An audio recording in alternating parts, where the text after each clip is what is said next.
2 weeks on from the British Grand Prix and the utter drama that we had there. We are here in Aragon, Spain for round 8 of the 2025 MotoGP World Championship, and it's time for the crucial qualifying session to decide the pole and running order for Q1 and Q2. Let's head down then to the one and only Susie Perry with the latest news. Hello, welcome back to the Paddock. I've got Michael Lafferty with me. Happy birthday, by the way. Thank you very much. I say it face to face, otherwise you don't end up saying it, do you? What's your best birthday treat this weekend then? What could it be? Podium for Hutchie at the Alaman today, the last race of the week. Would go down nice. Ian, no pressure. We'll take that, won't we? And during that last session, then, obviously an obvious improvement for Yamaha, for Fabio Quartararo. What did you take from that session? Yeah, good to see Yamaha turning things around overnight. It's been 3 good rounds, then they've had a tough Friday, and they responded. It needed to happen, and Fabio looked good. We saw him so frustrated yesterday. He was wanting to punch his tank, punch the dash, and he couldn't keep his emotions in check. He's obviously worked hard with Diego and the crew last night, and he just looked a little bit more settled. You could see a little moment into turn 12, the front still giving him issues when you've got the soft rear tyre in, providing extra grip. They'll have to work on that a little bit for qualifying, but yeah, he's got work to do here, but obviously signs are good that they've turned things around. Yeah, so that's good for Yamaha. In terms of Alex Marquez and that crash he had, I just want to ask you about probably a bit of mindset, really, because he's been saying that his bike hasn't been the same since the crash at Silverstone. Now he's crashed again, and he's going to have to use his second bike for qualifying. So just talk us through his head at the moment, do you think? Yeah, it is hard from the rider's perspective when you have a feeling with a bike and an affinity with it, and the mechanics are so good at rebuilding it. You've got a jig so to put everything exactly back as it was, but it hasn't been feeling the same, and now he's just completely totaled it. From these shots, you don't quite see how the bike tumbles, but it looked like the front wheel was bust out of the frame, so that will be parked and he'll be on his spare bike. Now he's got to settle things because you can see his frustration in the gravel. These riders all know what happens when you crash on a Saturday morning. It's a busy day, Q1, Q2, and then a race this afternoon. The mechanics are now under pressure. The stress is heightened, and he's got to go out there and deliver because he's arguably got the best pace to battle with Mark if he can get a good front row start. And it looks like others are catching up to where he's already made his way to being sort of half a second race pace off Mark. So exciting times there. Q1 coming up. Bez just missed out yesterday, so he was P11. He'll be looking for a spot to go through to Q2. Better though in that last session, wasn't he? P6. We can go down to the pit lane. And that's with the team boss, Paolo Bonora. Well, Paolo, I'm sure Silverstone and that result gave everyone a huge lift coming into this weekend. But Silverstone and Aragon are 2 very different circuits, as we know.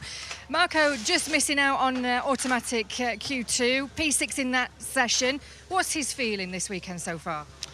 Yes, Silverstone and Aragon are quite different for the layout. In particular, there are 2 heartbreaking years where we struggle a bit since a few years ago. So also yesterday, when he put the soft tire on the rear, he missed the opportunity to go directly in Q2. But yesterday we found something, and this morning he feels better.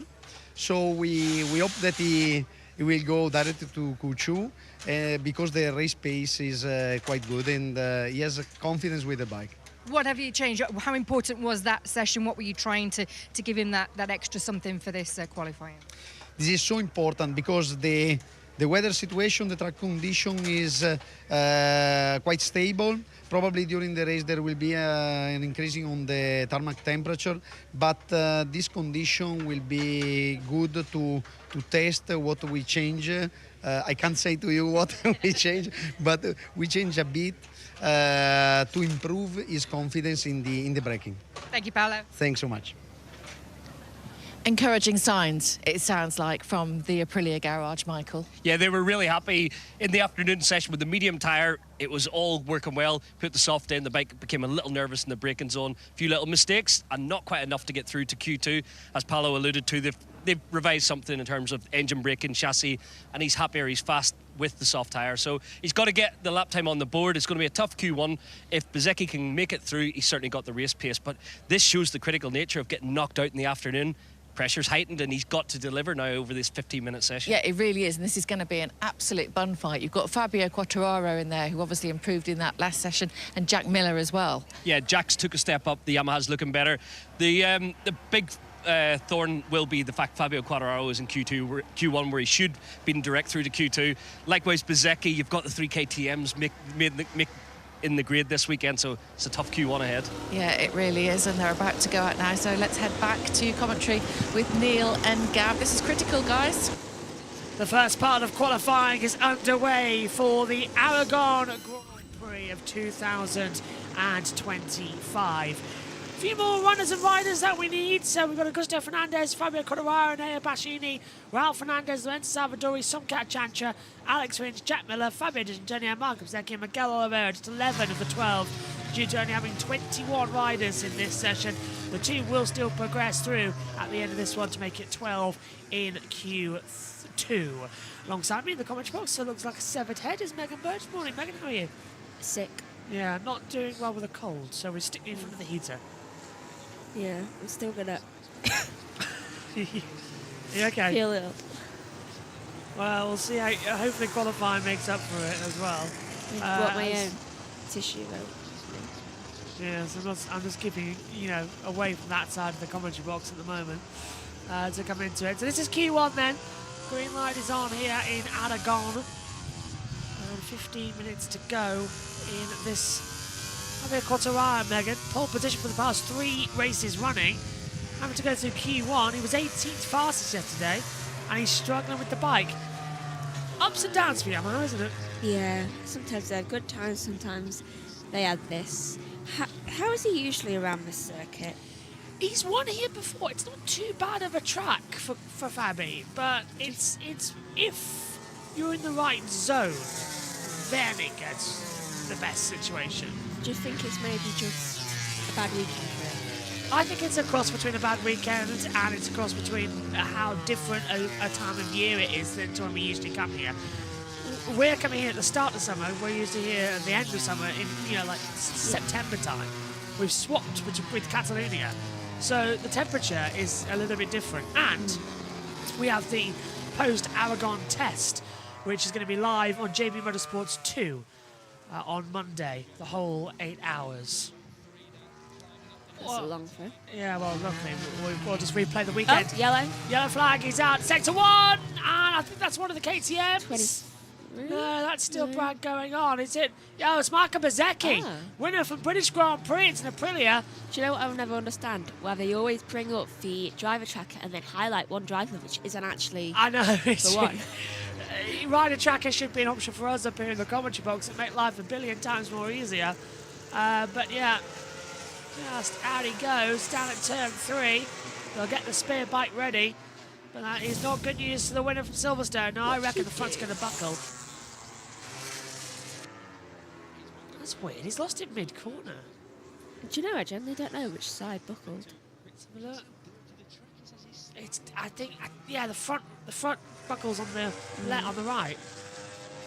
But I don't know how that happened mid-corner. It's like he's gone. There's a little bit of a. Could he have gone too low?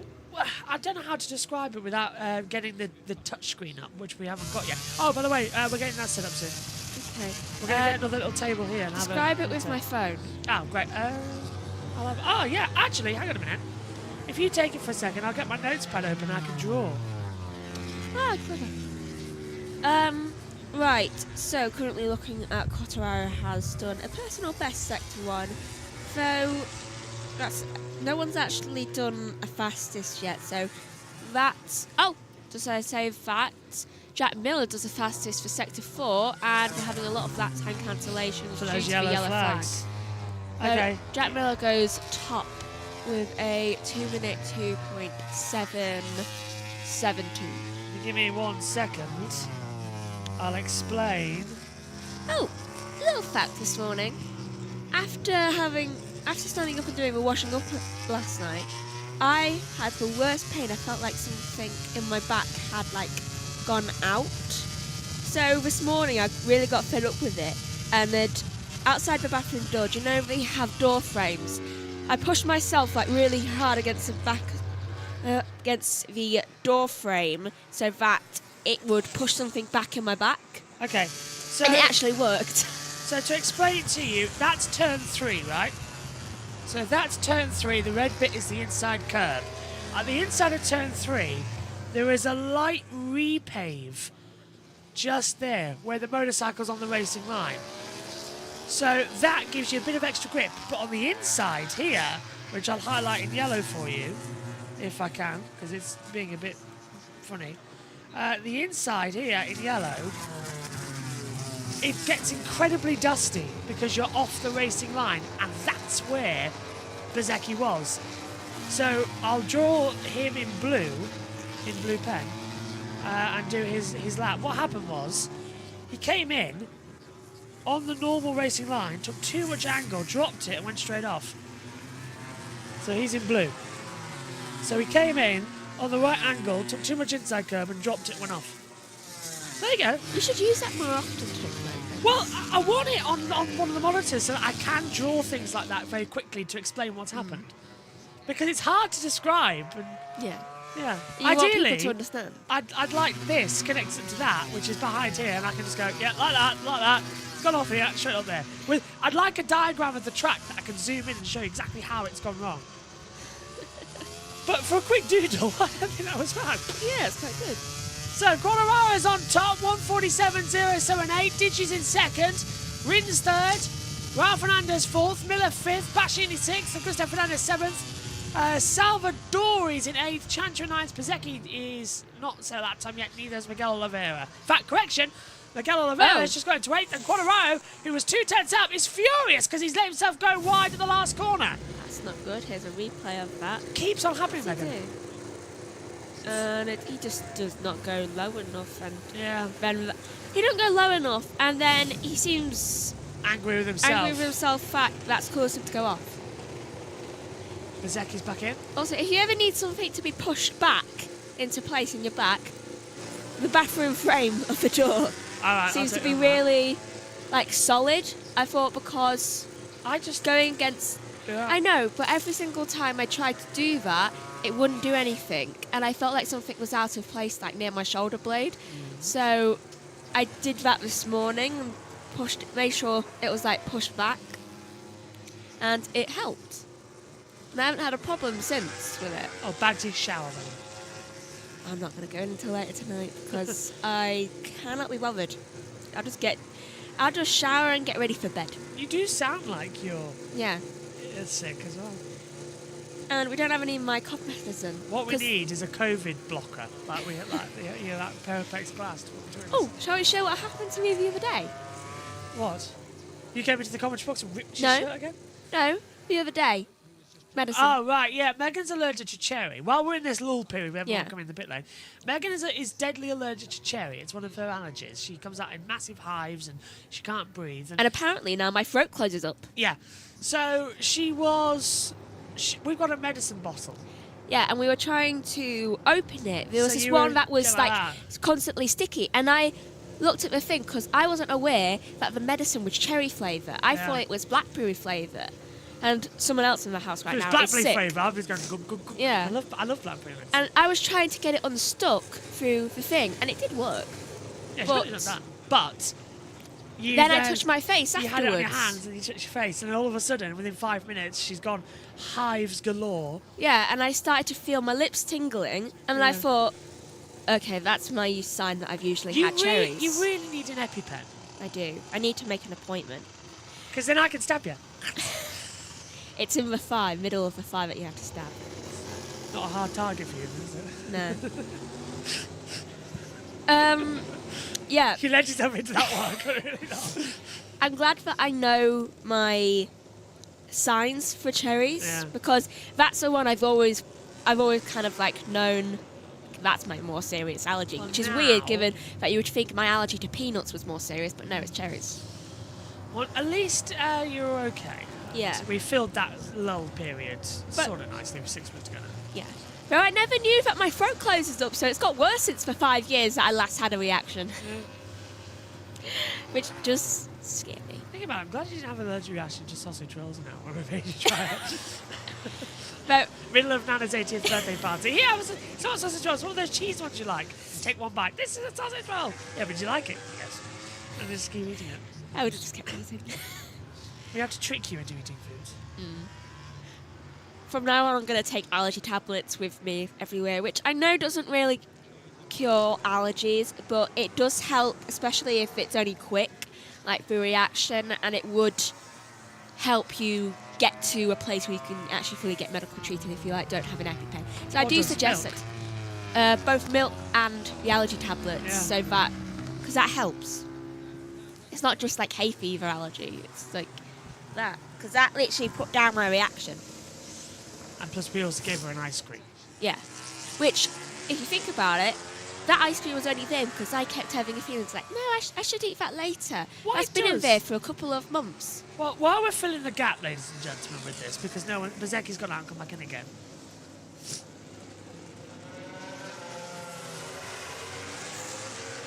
I'm Googling, why does milk stop allergic reaction? I think it helps with the throat. Milk itself does not stop it. Milk is a common trigger for allergic reactions. Well, it's definitely not mine. It definitely soothes the throat so that you feel like things go down more. It's protective. How?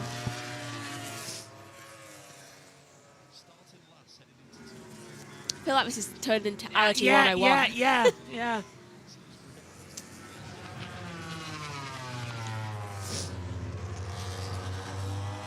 It reduces the swelling. Which would have been the reason why my throat stopped swelling. I think it's the calcium. Okay. Finally, we get the lap times back up then, with riders setting deltas. Fabio Quartararo is 1/1000th of a second faster than himself at the moment. I wish they would reduce these sessions, because you get 5 minutes when nothing happens and we have to film. It's a bit annoying. He's up by a 10th and a half now, actually, so Fabio's getting some time, down to turn 12. Just hooks that inside line a bit too tight. Opens up that throttle once more. I think for Fabio, the one thing you've got to watch out for him is the fact that he will push it hard to get a pole position, because he knows how Yamaha have been improving time and time again. And they've got that V4 engine coming. We don't know if it's coming for 2026 or if they'll delay it for 2027 when the new regulations come in, with an engine limit down to, from 1000cc to 850. Over the line we come then for Fabio Quartararo, and it's a 1:46.631. But we've got D'Antonio fastest in sectors 2 and 3 by 72,000ths of a second. Wow. Yeah, he's got a middle sector fastest, sector 2, medium front soft rear. Over the line comes D'Antonio now, and stays second. Raul Fernandez just behind him, goes up into second, yeah. He's good at these qualifying ones. Raul has got something back in that track house. He needs a better bike though. He's happy with that one. Trackhouse will be as well. They're having an interesting time in NASCAR. Of course, Trackhouse is a NASCAR team. They've come into MotoGP.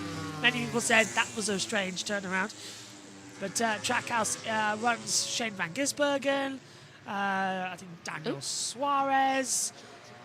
I'm forgetting the third on my list. Miller just had a little wobble.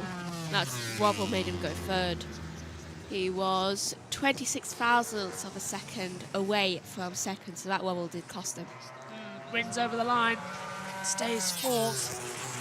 I know he's had an injury with a broken leg this season, but Rins is not performing to keep that Yamaha. There's rumours that Toprak Rascaliolu from World Superbikes is coming over to Yamaha.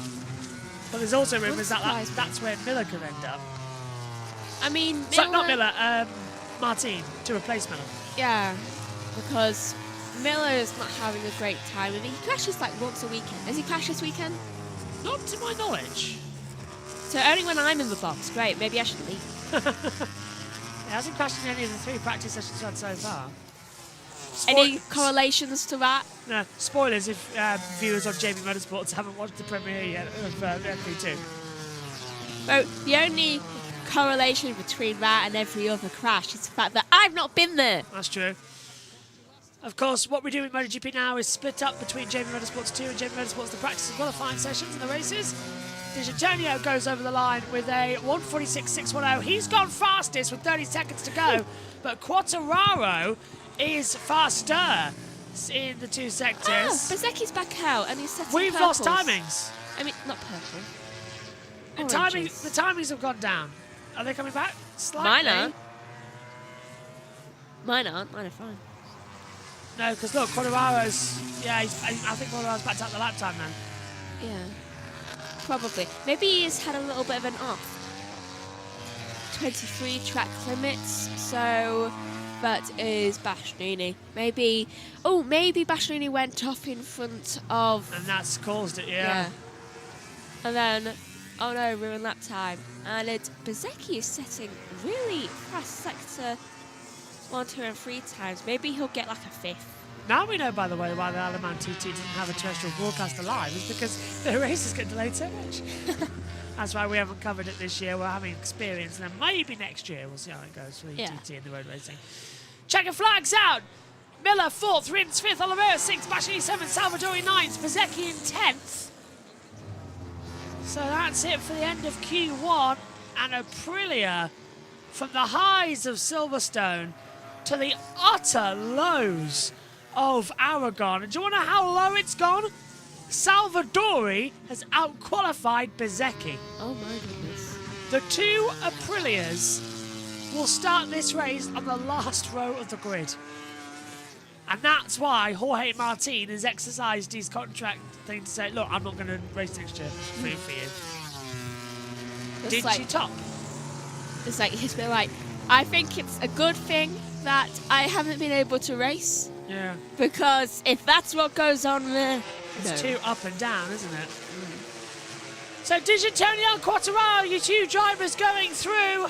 13th on the grid will be Raul Fernandez, 14th Jack Miller, 15th Alex Rins, 16th Miguel Oliveira, 17th Enea Bastianini, 18th Augusto Fernandez, 19th Lorenzo Salvadori, 20th Marco Bezzecchi, and 21st for Somkat Chatra, who has dropped it down the order as well. Well, there we go. Let's send it back down to Susie in the paddock as we get ready for the action from the next session. Megs, quick thoughts? I thought it was a very good run from Antonio. Yeah, that VR46 looks a bit more improvement, doesn't he, to come into it. Okay, let's send it downstairs to TNT Sports. As well, being a bit more patient. There's not the same grip levels we've seen at the last 2 rounds, so you have to respect that. And they've made a huge step.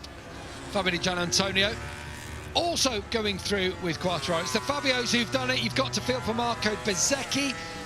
Only got 1 lap at it, and he's starting from way at the back. But Susie, Digi and Quartararo through into Q2.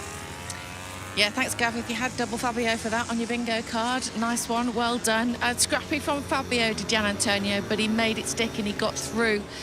Terrific for him to make it through to Q2. Yeah, solid last sector. Excuse me, 2 good laps there for him. Little mistake, but yeah, he put it all together when it mattered.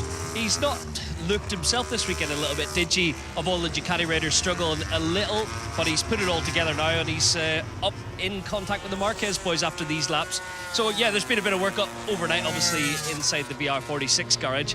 And yeah, you never count Digi out. It's a strange track here because of the low grip nature, and he's had to work a little harder at it. But he's there, he's in Q2, and it was both Fabios delivering after a disappointing Friday. Yeah, it was, and we saw the work this morning done by Yamaha, which clearly had made an improvement, and Fabio Quartararo there making it stick to get through. And a good time as well. Yeah, really solid, actually. The improvements were quite clear, and we've seen the moments in the free practice session, but then in his qualifying run here, he attacked. It looked a little bit like Fabio has done on his pole laps over the last few weekends. Settled everywhere, getting it off the turn good.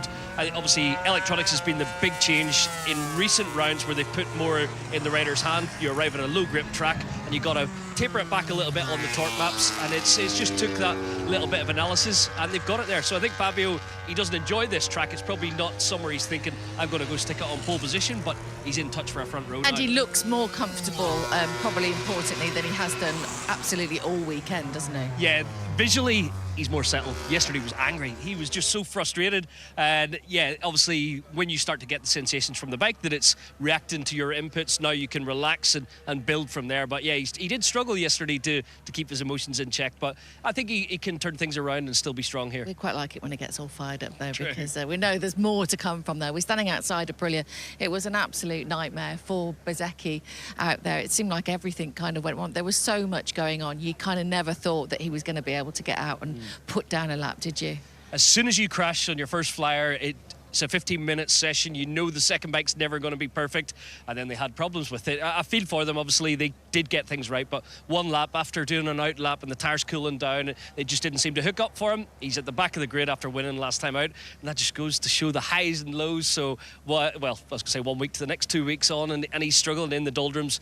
You don't recover from the back of the grid in MotoGP anymore, so it's a bit of a write-off now. They've got to focus on learning throughout the weekend, testing here on Monday, but yeah, it's damage limitation, which is not what you plan to do a week after winning or a round after winning the previous time out. So yeah, frustrating for him. Yeah, struggles this weekend then for Aprilia. A different story for KTM though. Maverick Vinales leading the charge yesterday on Hervé Poncherel's KTM Tech 3 bike, looking really strong. Lots of conversation, of course, as well about that team and possible investment from Formula One's Gunter Steiner. Nat is down in the pit lane and she can let us know the latest.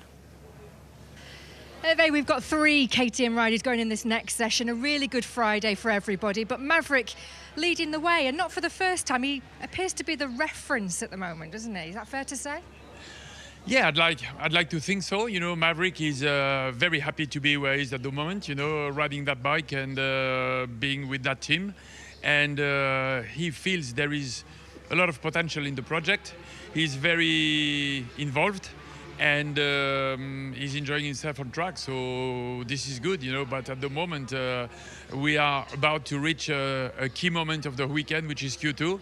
So I will talk to you a bit later about the real grid position, because so far the most important things was Friday afternoon. We went through Q2 direct, but now this is the main point before the sprint race. We're just reflecting on the session we've just seen, and Naya, we know has struggled so far, but the KTM does work well at this circuit. Can he take encouragement from that this weekend and move himself up the order in the race? Oh, for sure. Yeah, for sure. The feeling is good. You see Pedro Acosta, Bram Binder, also, as you mentioned, the 3 of them direct Q2. Enea is having his best session so far of the year. So yeah, we're feeling good.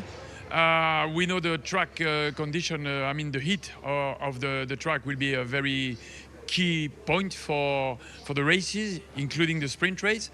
So we got to work on that, but so far we're happy. We feel confident, not overconfident, but we feel we can do a great weekend. And as you know, and this is what happened in Silverstone, basically, grid position is not everything, but means a lot. So hopefully we have a much better grid position, and then we can fight with the front group. Now, whilst we've got you here, Hervé, I'm sure people have been reading headlines about the future of Tech 3 and how you've been actively looking for investment, and Gunter Steiner, just one of the names that has been mentioned. What is the story? I can't imagine you want to put your feet up just yet, can you? I was sure this was the real question you wanted to ask me, more than Maverick performance. Yeah, we got a few, investors contacting us. One of the main one is Susie. She's told me it's about time to spend all the money I earned, and I'm very glad to tell you that she's #1 of my leads to become my new partner. Exclusive. Exclusive, absolutely. I think we can do a good job together. No, but to come back to reality, because unfortunately this is a dream that might never come true. No, at the moment, things are not easy with our manufacturer. They are working very hard, and I'm quite confident that they are going to overcome the problems. But as I said before, I think Winston Churchill was saying to govern is to foresee. And I'd like to think of what could be if. And Liberty Media is certainly going to be soon announced as the new promoter.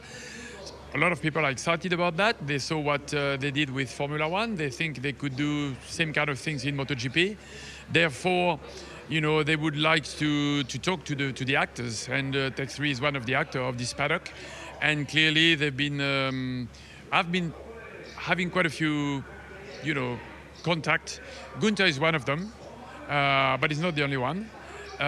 He won't be happy if I say that because he wants to be number one. But sorry, you behind Susie, and then no, we work on that, and you know, it's going to be a big step. Now we are in 25. I'd like things to be clear. End of 25 to end up the 1000cc chapter. But even more important, to prepare the new 2731 chapter with a new technical regulation, but also the new promoter willing to make the whole paddock, you know, a big step forward. So we should be ready, and if I can have some investors on my side, I think we will be safer and maybe more competitive on and off track. I very appreciate that. Thank you very much. Thank you very much. Green light, and the second session is underway here for qualifying back to the full 12. It's Johan Zarco, Matt Vinales, Fabio Quartararo, Franco Morbidelli, Brad Binder, Juan Mir, Pedro Costa, Fabio Di Giannantonio, Fermin Aldeguer, Pecco Bagnaia, Alex Marquez, and Marc Marquez. And Marc to the inside of Alex straight away was not going to hold back there down at turn 7 as we get ready for this one. It's been up and down, but Marc's had pole position last year in 24. Bagnaia had it 22 and 21. We didn't race here in 23, it was off the calendar. Yeah, and in the 220s, yeah, Nakagami had it in our second race, which was the Andalusia Grand Prix. And then had it in first. And the actual Aragon Grand Prix, yeah. It's a weird circuit, this one. As Quartararo warms his tyres up. Megs, is it a safe thing to go against the man who's had pole position the last 3 races of Fabio Quartararo, or do we go back to Marc Marquez, or for the first time, is it a bit more open this year? I think it's a bit more open. Yeah. Mir crashed in practice too. It's on his second bike. First is being repaired ahead of the Tissot Sprint. No, for a second I thought he went down again. And it looked like he did too. Through the chicane. I always thought that area like there just looks like you could film something there and pretend you're either in the Wild West or the Outback. Yeah. It's got a wild back feel, hasn't it? It's a mix between Cota and Spain. Yeah. America, Spain. Yeah, that's what Aragon is. It's a good circuit, actually. Formula One considered racing here. I mean, they still do. I still don't know why they don't. Formula One cars at Aragon would be absolutely fantastic. It would be a brilliant Grand Prix. It's big enough. Marc twitched down to turn 1. The rear stepped out on his first lap time, so he'll have to try and pick it up in the second sector, but he's the leader of this pack, and that's not going to help him too much. Yeah, I think we've tested here before, but honestly, Formula One cars around Aragon would be absolutely insane. I'd love it. There's quite a few good overtaking spots as well. It would be enjoyable. And there's different layouts as well that you can use as well. So it's not, it doesn't have to all be just motorcycle racing. Yeah. But I'd really enjoy it. There's some short corners that give you some good opportunities for dive bombs, like down here into the corkscrew section as well. That'd be fantastic for a lunch in a car. Yeah. We see it in MotoGP often now. And it opens up wide the exit to really get your throttle down. It'll be a Magello. That type of action we saw across the whole weekend. Down into turn 12, past the Aragon wall. See where they've reprofiled parts of the circuit. Marc's really fighting this one. He's not as quick in the 2 sectors. Yeah, Alex is actually off the pace compared to Marc. Marc's getting it back in sectors 3 and 4 here. As Acosta rides onto the back, 121.9. Yeah, 121.4. So Marc's 3 tenths quicker, despite the fact that he had that twitch at turn 1. This is what I love, the backstretch. MotoGP have to brake early and take a wider line in, but the cars can take the normal hairpin on the down at the bottom there. Over the line then, first lap times on the board. Marc Marquez does a 1 minute 986. I was right first time, 145. So he is 0.4 of a second faster than Alex Marquez. Binder third, that's great. So's Acosta fourth. So the 2 factory KTMs looking quick. Quartararo's quick in sector 1 though. Right, let's have a look at what we got here.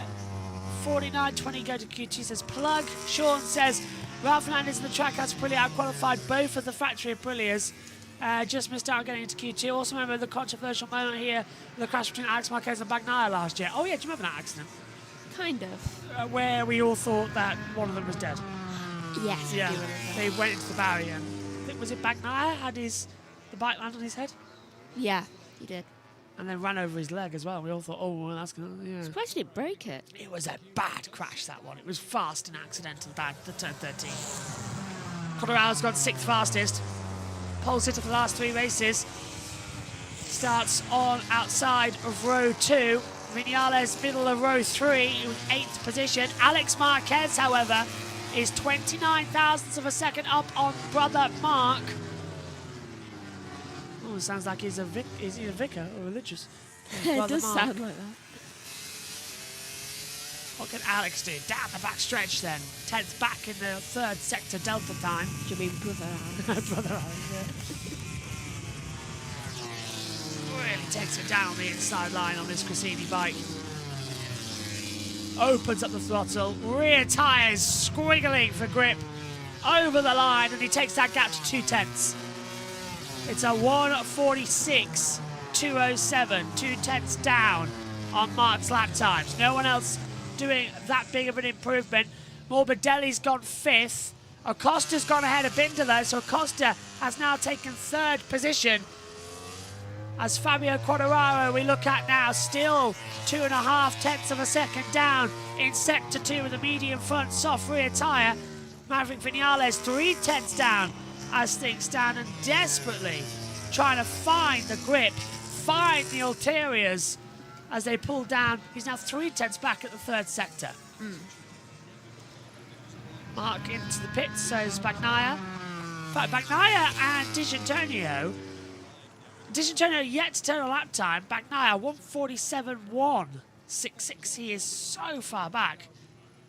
1.180 behind.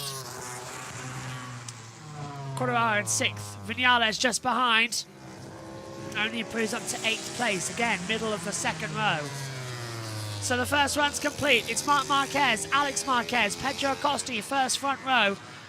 Then it's Binder, Morbidelli, Quartararo, row 2. Zarco, Vinales, Mia, row 3. Aldeguer, Bagnaia, D'Antonio, row 4. And this was Bagnaia down into turn 8. Oh, that's why he's so far back. Big snap next. Oh, and he went straight on. Thankfully he didn't. He just avoided the gravel, thankfully. That's why his lap time's not showing up as official. It's provisional because he's cut the corner. So much more angle down there. In fairness, it's like he's made his own corner. Davide Dardozzi does not know what to make of that, unfortunately. Well, if I was Davide Dardozzi, you had your golden son of Pecco Bagnaia. He's won 3 World Championships, 2 in MotoGP. And he's now been overshadowed by Marc Marquez, who is the new golden boy. Bagnaia, he said it himself.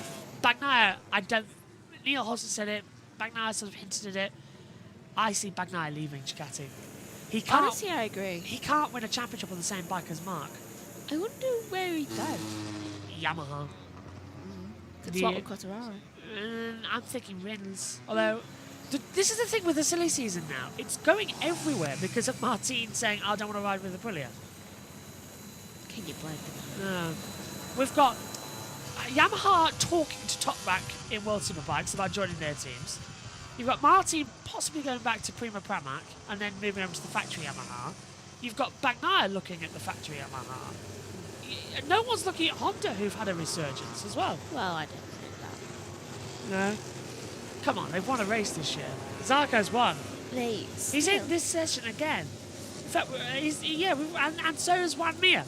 I still haven't forgiven them. Yeah, but that was in Formula 1. I don't care. Oh, well, to be fair, they also did screw Mark over, I suppose. Take that offence as well. 7 years. And I've still not forgiven them. 7? 2018. 10 years for... Okay. 2015 was when they came back to Formula 1. Yeah. But the reason that Alonso left one year That's when I started having beef. Yeah. They did move back to Renault engines for a while, didn't they, McLaren? And then to Mercedes, and now McLaren are winners again. Yes. World champions. Without Honda. Honda are world champions as well. They have 4 years running with Max Verstappen. 2 further constructors' titles. Or was it Yeah, 3? but as soon as Newey left. Yeah, there's Aston Martin and Honda with Fernando Alonso returned with Honda. It's either going to be make or break for you, isn't it, with them? Yeah. People keep saying this week, oh, Marc Marquez will end his career riding a Honda again. I don't see. He was a very public divorce. Yeah. It was more public than Tom Cruise and Nicole Kidman. He's married to Ducati now. He's got he's left, and he's got himself, you know, an Italian bride. Mark is staying with Ducati. I'm surprised there weren't custody battles between him and Honda. Oh, who gets Alex? I think we all know what happened there. Ducati got him. Bagnaia is 10th down. This will improve him. I reckon this will put Bagnaia in middle. Yeah, I was about to say about second row of the grid, and the computer's predicting him to go 6th fastest now. He's just not got the speed. What tire is he on? Medium front. Yeah. Soft rear. Brand new as well. And that's a new soft rear tyre, but the medium front is used. And look at that, he's now last overall. He's done a good sector 1. Let's see where this will go. Into the last corner at turn 17. Up towards the line we go. Aldeguer's looking, his first sector's looking good for being last because that's put Bagnaia to 4th place now. Zarco too, and Morbidelli. Well, with 4 minutes to go, this is now the crunch time that we're getting the times back on. Mark's up, 30.473, 30.5 for Alex, 30.6 for Brad. Oh, and that's Zarco behind. And is that Mark? Was that Mark getting blocked by Johan? Well, like, Mark went off. Yeah, it was. And it then immediately went in front of Zarco. And he's blocked Zarco. Ruining Zarco's lap time. That might be investigated, for rider impediment. Yeah. So this now puts the swing back to Alex Marquez, who is 0.267 faster than Mark at the moment. So he's 2.5 tenths of a second quicker. Morbidelli is a 10.5 quicker right now. Aldeguer is estimated to only go to 9. Binder's only 52 thousandths off. We've got a real shot here of an interesting qualifying ending as Mark tries to go again. Now Mark and Zarco are going to give the toe to Alex down the back straight, and that's what he needs because he's lost 2 tenths in that middle sector alone. Morbidelli is catching that as well to go forward. This is looking really strong here for Alex Marquez and Franco Morbidelli. They could just pit Mark here. That 1:45.986 is not looking as strong as he once did over the line, and Alex Marquez is on provisional pole. 1:45.964. Franco Morbidelli goes second. 1:45.984. 20 thousandths of a second separate them. And yeah, look at that. Marquez is only 2 thousandths off the 2. Binder goes 5th.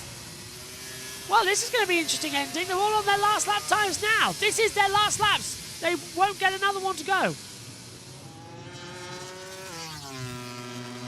this is turning out to be quite entertaining. That's what qualifying does, doesn't it? Let's have a look here.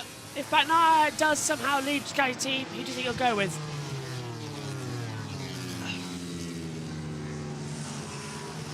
I think everybody's got eyes on Yamaha. Yeah. That's the basis right now. Look at Alex, 16,000 up. Mark's 23,000 down. They're not doing as we thought they would here and swap positions back. It is surprising. Now it's turn 12. Oh, Aldeguer's got a good sector 3 time. Might move up a little bit further, though the sector 2 time needs more to be imagined. I knew that was going to happen about 20 minutes ago.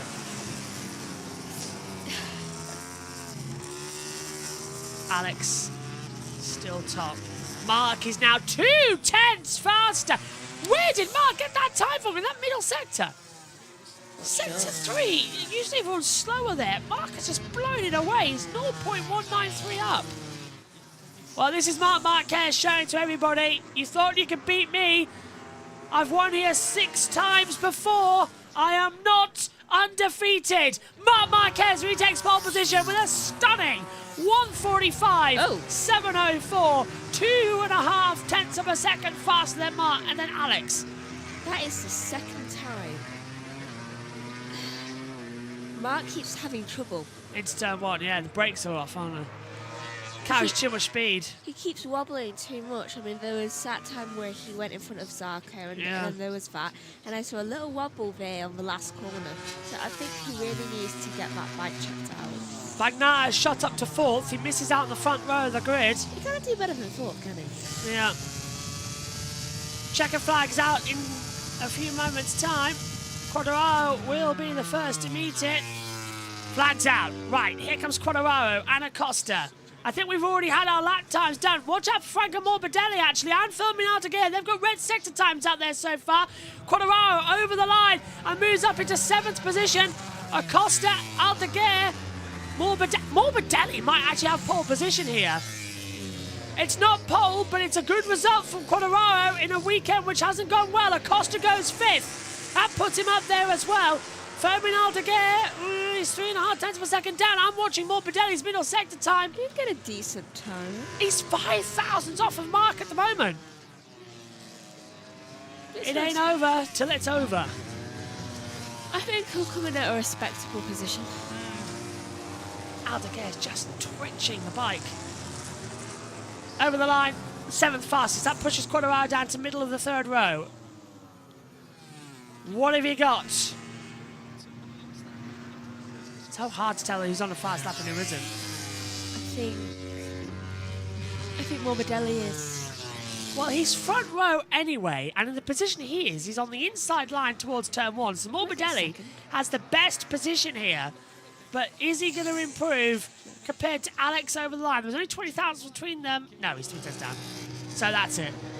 I don't think Maverick might jump up. A little bit, yeah. Yeah, Maverick out of the last corner. Very wide, though. Bit scruffy. Over the line. And it's up one. And Bagnaia locks in 4th. Marc Marquez has pole position for the Aragon Grand Prix. Alex Marquez 2nd, Franco Morbidelli 3rd, Pecco Bagnaia 4th, Pedro Costa 5th, Brad Binder 6th, Fermin Aldeguer 7th, Maverick Vinales 8th, Fabio Quartararo 9th, Fabio Di Giannantonio in 10th, Juan Mir 11th, and Johan Zarco down in 12th place. The top 3 have last names that all begin with M. MMM, More. Back. Not bad. That's interesting qualifying to come for the race later. Right, I'll let you go now. Bye-bye. We'll see you for the sprint. And we will hand over to TNT. 6 out of 7 of those this year was beaten by his brother. And his brother was his closest challenger today. As he has said, though, I am my own main rival.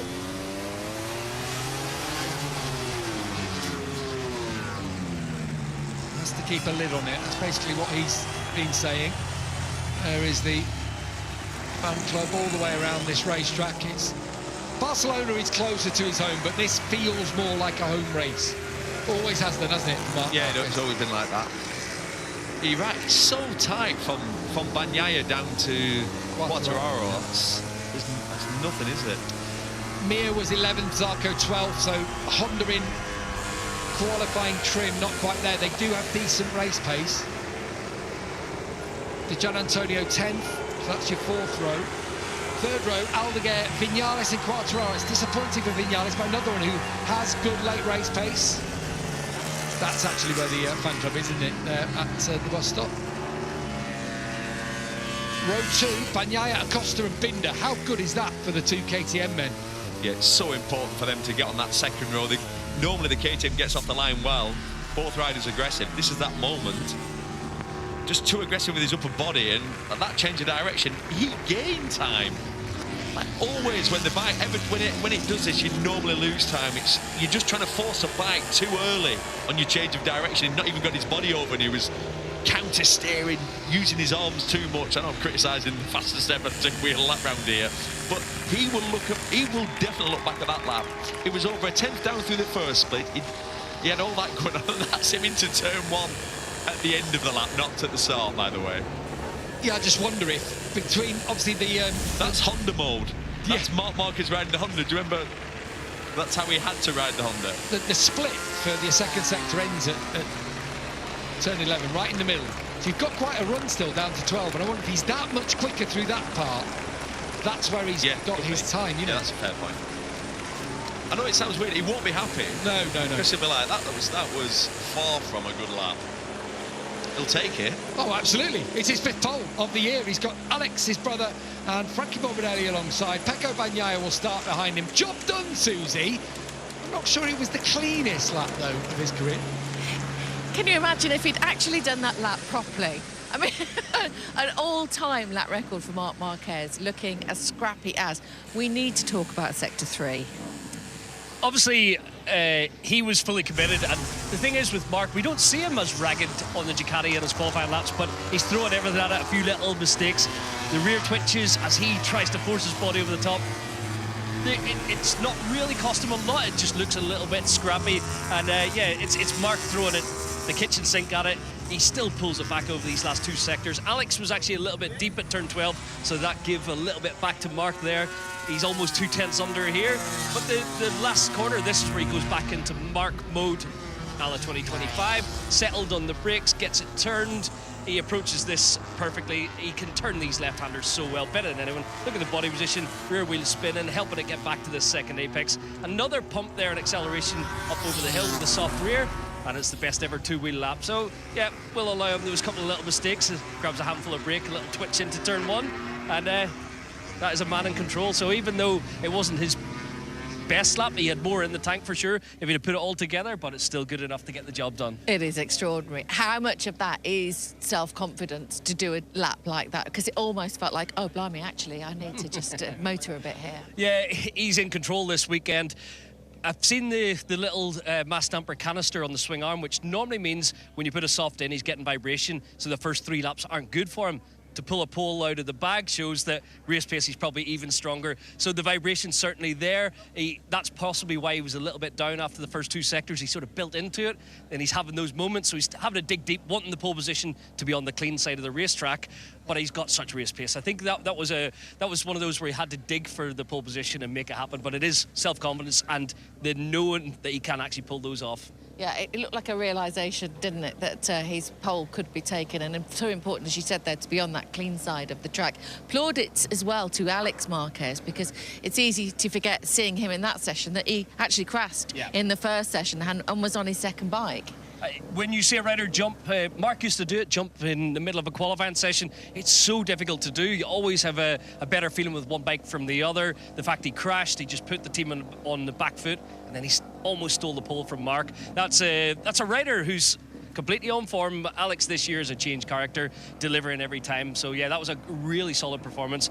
Middle of the front row, almost got pipped there by Frankie at the end, which again, you're slightly more towards the cleaner side of the racetrack. So very important for Alex to get the lap time. I don't think he'd be too upset that Mark pinched the pole position, especially given the crash and the circumstances coming into the session. But he does need to stop those little errors. They are creeping in. And yeah, it happens when you're riding at 10 tenths every time. But yeah, he didn't need to crash at the start of the pre-practice session there. It just gave him a little bit of extra stress. But yeah, job done in the end, and another front row start for him. Yeah, fantastic qualifying for him. But what about this man now? Frankie Morbidelli, going from the front row again. Terrific lap from him. Great qualifying. Where did that come from? I don't know. He's been struggling a little bit this weekend with a fracture in his foot. But yeah, obviously the VR46 Ducati working for him more so than Digi this weekend. He was in touch. I thought, could Frankie steal a pole position here at the end of this lap? But it wasn't quite to be today. But he looks very good. As Gav mentioned, a previous winner around here in COVID times on the Yamaha. So he likes Aragon. And you never know what Frankie you're going to get on any weekend. He's certainly really begun to gel with this team and the bike at the moment. So it's good to see him on the GP24 as strong as he is. And it could be a surprise thorn in Mark's side this afternoon. Yeah, that could be good, couldn't it? Sprint coming up for you later, of course. Well, let's not nip down, nop and nip. I'm just making words up here. Let's go down to Parc Fermé, where we can speak to the man in pole position. Here's Nit with Mark. Mark, congratulations. Another lap record, even with a couple of moments in that lap. And you said yesterday you wanted to find the limit. Did you find it with that lap? Yeah, with the first tire, it was a super clean lap. It was smooth just to find the grip of that tire to check where was the limit. But then on the second tire, maybe I exaggerate even too much, and I was a bit too much on the limits. And yeah, it looks like faster, but in the end I was slower with that mistakes. But even like this, enough to be in pole position. But now is time to be full focus and finish sprint and main race in the best way possible. Well, we saw yesterday those times getting closer, and riders today look like several of them found something extra today. What kind of sprint race are you expecting later? Yeah, the extra they found today is like the track was colder and was much better. The track, everybody was faster. So even in our garage, I feel faster, but the bike was the same. Just the grip of the track improved, and especially on the afternoon on the sprint race with a very warm track will be more slippery and will be more critical. But let's see. I expect a very strong Alex, but as we see, both of us. All the time we are increasing the risk, we are taking more and more risk, and yeah, when you take more risk, the mistake is closer. All the best later. Thank you. It feels this weekend as though he's like a little excitable frog in a box jumping up and down. And he said himself, I need to put a lid on myself. And you kind of can see it in the sessions. And he actually said there, now it's time to concentrate. Really? Now? Like not yesterday when you get on your bike? Is there, just throwing in a little bit of jeopardy, is there a sense here that he is overexcitable because he knows that this should be his easily this weekend? And he's in that sort of strange zone that we normal people can't imagine.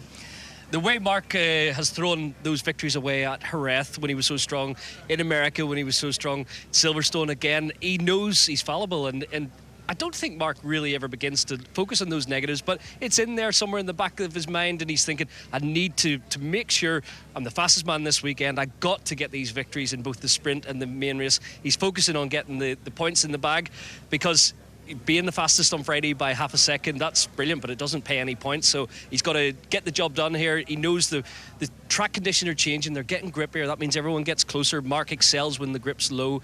The temperature's going to come up this afternoon. It's going to be slick. There will be a tyre choice, maybe more so tomorrow, whether the soft can go the distance, I think, in the 11-lap sprint. But there's still a few factors at play, and he's seeing Frankie coming into the mix and Alex ever so close.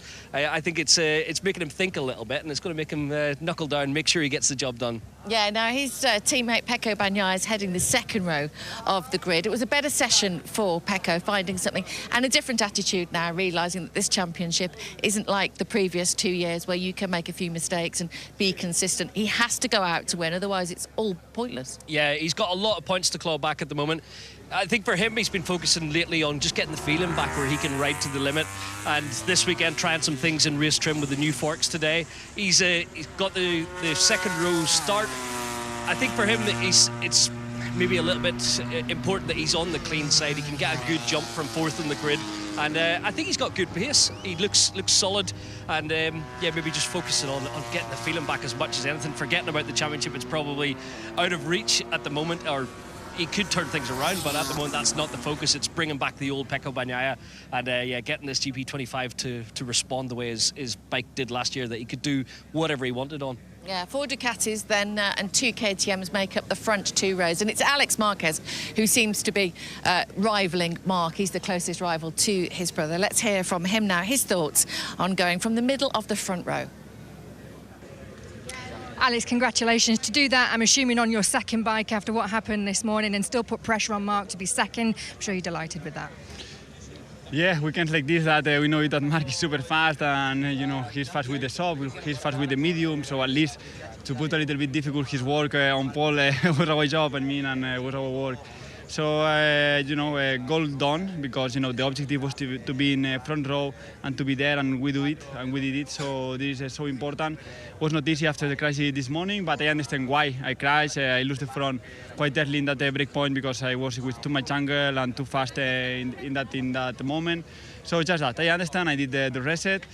Fortunately or unfortunately, we had that situation this year a few times, like in Jerez or like in, I think, in Silverstone also. So, it was like one more. So we tried to do it, and, we have some possibility, but here we need to know that Mark is faster.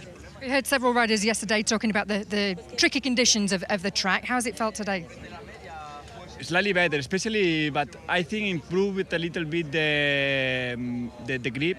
But it was for more because it's quite more fresh, the air is more fresh. But I think in the afternoon with that hot that we have already now will be tricky. So I mean, we're expecting everybody more grip on the list. I mean, always we put the pole position time on the box, and everybody was in 44. So I think nobody will win this time. But yeah, it was not as we expected, but we are trying to adapt as much as possible. Thanks, Alex. Thank you.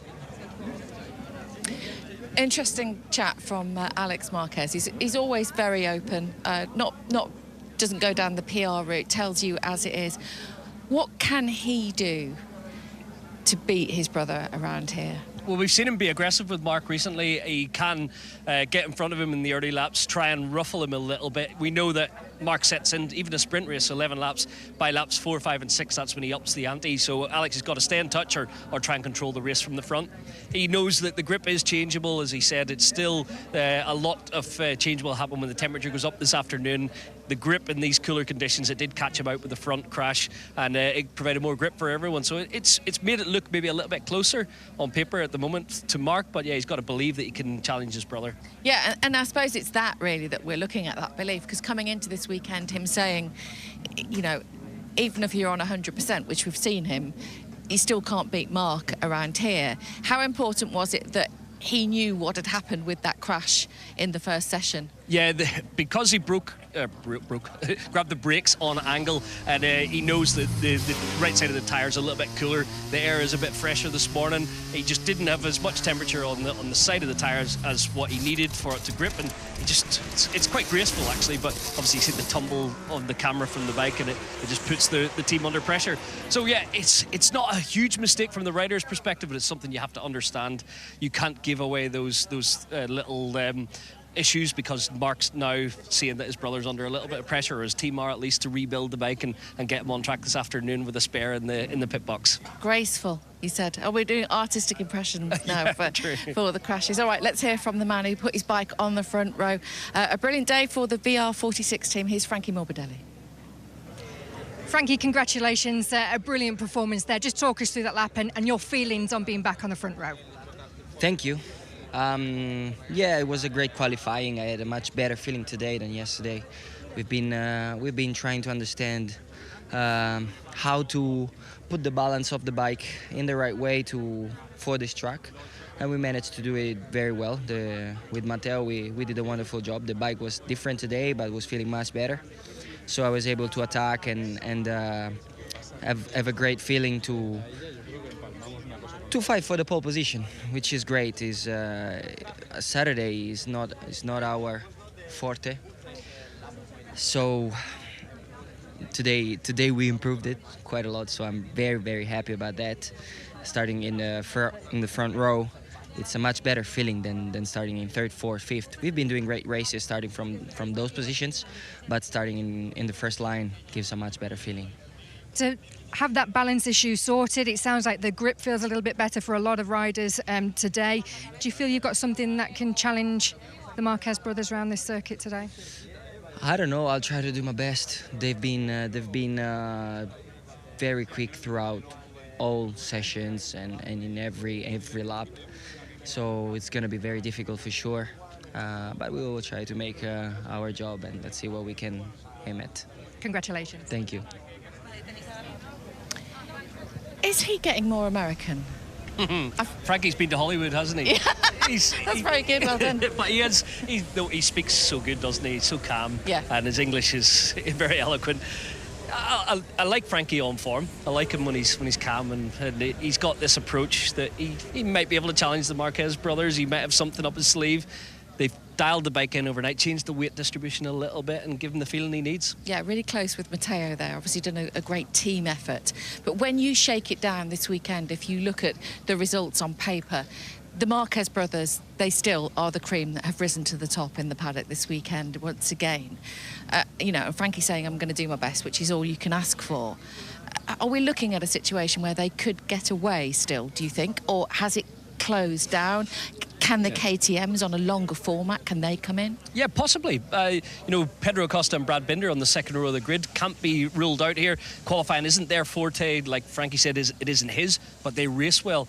The thing is, this is Mark and Alex's backyard. There's a kart track over there. They come with their super motorbikes. They ride their 600s around here. This is a proper home race. It's like arriving in Misano and expecting to topple Pecco and Frankie. That's their backyard where they train. So the Marquez boys are in control, but I think the challenges could come maybe from the second row of the grid. From Pecco, I think more tomorrow, but the KTMs today, and hopefully Frankie gets a good start and gets stuck in. So, yeah, it's not a foregone conclusion the Marquez brothers could gap the field here today. So just very quickly, in essence, the sprint later on at 2 o'clock, what are we expecting for that? Yeah, I think it will be a rush to ruffle Mark in the opening lap, so just trying to keep him in the pack, not let him get away because he is the danger man. But yeah, I'm wanting to be surprised. I'd love a KTM, like a Pedro Acosta day. Sometimes he does these special things like Maverick can do as well, so hopefully there's a little jeopardy in there somewhere. I mean, it is your birthday. You deserve to get what you want this weekend. I'm marrying Hervé, apparently, so, you know, it's all going on, isn't it? All right, let's take a short break then.